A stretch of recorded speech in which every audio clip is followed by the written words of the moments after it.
5 reasons to pick up the Samsung Galaxy Z Fold 4 for the holidays. Treat yourself. Forget about your family. Just get yourself a Fold 4, especially with these deals. Number 1 reason is going to be the price. Link in the description. Don't forget, you use that link, you save that extra $50. Some people are absolute wizards. Someone got one for $100. Someone got one earlier today for $400. So get yourself some sort of mix between trade-ins, between the up to $450 savings. That's for the T-Mobile version. You save $400 on the other ones. It's normally $350. So use the link, you save $400. But look, it's still expensive. Is it meant for enthusiasts? Yes. Is it something that if you are normally spending $1,200 on a S22 Ultra and you find yourself wanting a bit more, that maybe you should stretch on and take a chance on if you're comfortable doing it? Now, don't spend money just to spend money. If you're comfortable doing it and you're an enthusiast and you want that little bit extra out of your smartphone, then go ahead now and pick one up. If you could get one in that $1,500 base price range, add in a trade, you get one for the price of a regular flagship smartphone. It's absolutely worth it. The second thing is how easy it is to have in the pocket this year. Before, it was a commitment. I carry several devices. I know not everybody's like that, but I'm carrying an iPhone around. I'm carrying a Unihertz device around, a couple of those coming up, all kinds of things. So the extra pocket real estate that this thing takes up made a difference in the past. When I was carrying my Fold 2 around, it just felt a heck of a lot bigger. This feels like a regular smartphone with a case on it now. You can have a case on this. I personally only carry something like a Spigen or this Samsung kickstand case on the back. That's it. I don't put anything on the front. I feel like that's the best way to carry it. But this is, now, granted, this is a thicker case, but this is an iPhone 13 Pro up against this guy. And you can see it's not nuts. It's not overwhelming, especially when you consider that this is a little thinner device and the pocket real estate, the square footage is a little bit less this year. And it's a lot more palatable when you're talking about carrying around in a bag in your pocket than in years past. It doesn't feel like a burden. It just feels like a regular smartphone that you could use as a regular smartphone with that outer display and not have any issues with it, but then go ahead and open it up and enjoy that extra screen real estate. Number 3 is the battery life, what they've done this year.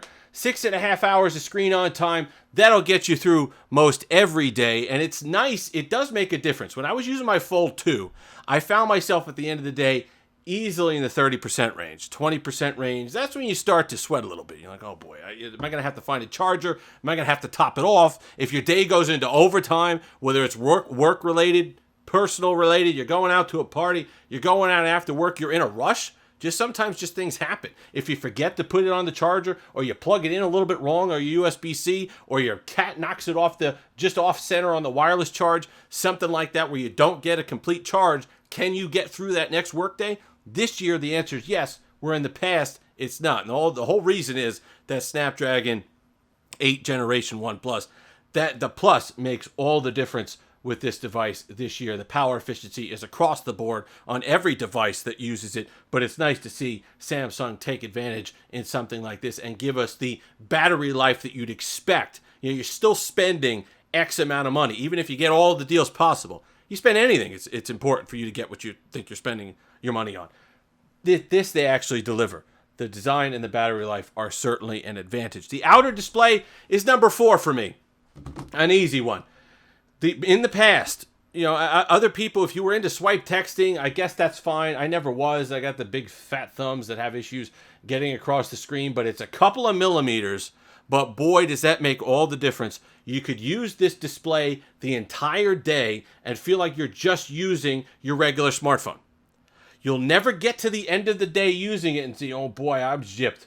I wish I had another device there. You'll never think that when you use it. You could scroll Twitter, Facebook, respond to those WhatsApp messages, those line messages, those text messages the entire day on the outer display without ever having to open it up and not feel like you're getting gypped, which I could not say on the Fold 2. It became annoying. It might seem like a small thing. You might think, oh boy, it's worth it to get all that extra space on the inside. Yeah, it is in the long run, but do you really want to be weighing that many pros and cons on a $1,700 device? To me, the answer is no. I want to get the best of everything. So the outer display now, the inner display is still gorgeous, still big enough to view that content, whatever it happens to be multitasking, which we'll go over in a moment. But in those situations where this is still an expensive device. You want to say it's more fragile? I don't think so, but if you're a little bit more, if you're scared when you're holding this and you don't want to open it up for every little thing, if you're out and about, if you're waiting for a train, you're waiting for a bus, you're over concrete, you're standing up over a hard surface, you might get a little nervous about it. You can have that, the grip that you have here one-handed and kind of support it with both hands. Use the outer display when you're out and about, and when you're sitting down, safer environment, over carpet, in bed, then you could kind of go ahead and use that outer display, but you don't have to feel like you're getting half a phone anymore just because the outer display was that narrow in the past. And the last but not least is Android 12L. We've seen now with the Microsoft Surface Duo, it's not the easiest version to implement. You know, if everyone could do it, it would be easy. Microsoft's having hiccups. This version of Android 12L works seamlessly, and if you're wondering what that is, it's basically finally getting what you're paying for in terms of the inner display.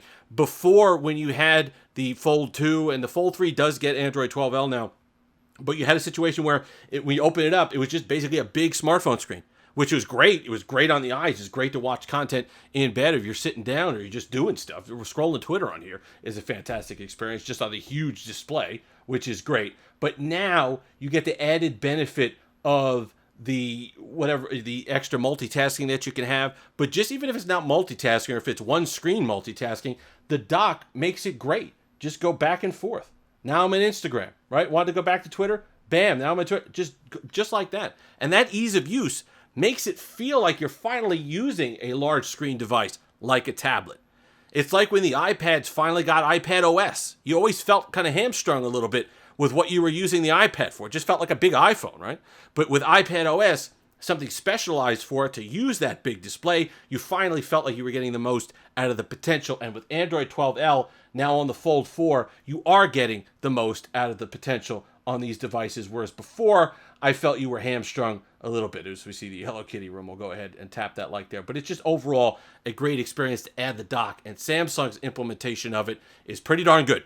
And you can't say that across the board. So you add up those 5 things, mostly the savings, get it in the cream and the gold. You'll thank me later. Trust me. People in the comment section have thanked me for that before. This is the color combination to get. It's timeless.